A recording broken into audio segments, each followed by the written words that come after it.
cette présidentialisation de la vie politique. Il n'y a pas de doute. Vous savez, à peine j'étais élu, il y a 3 ans, qu'on me demandait si j'allais être candidat à la présidentielle. Ben oui, je sais, quand même un peu surréaliste. Candidat, je le sais. Mais vous me l'avez dit. Mais vous serez candidat ou pas? C'est pas le sujet. Je vous assure. Non, mais attendez. Je vous assure. Dites-moi non. Et puis voilà, on en parle plus. Je vous assure que c'est vraiment pas le sujet. Moi, non.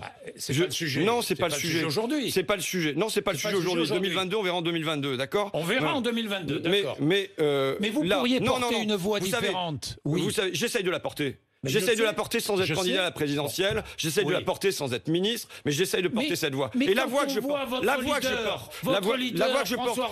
je porte, Monsieur Bourdin, c'est pas une voix qui s'interroge sur Mélenchon, Jadot, mais ça tue les initiatives quand on s'installe déjà candidat en imposant ses choix aux autres. Ça tue. Vous faites dériver le débat sur moi. Bon, je sais pour qui je me bats aujourd'hui. Pour qui? Allez-y. Mais je me bats, je vous le dis, pour ces intérimaires. Ça veut dire quoi?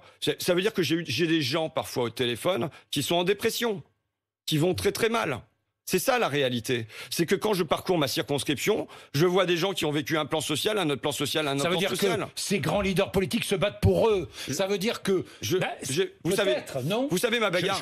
Il y a une semaine, j'étais sur le parking de Marcheur avec des accompagnantes en situation de handicap, des auxiliaires de vie sociale. Je rencontrais des assistantes maternelles et tout ça. Et je le disais, au XVIIe siècle, on écrivait l'histoire comment?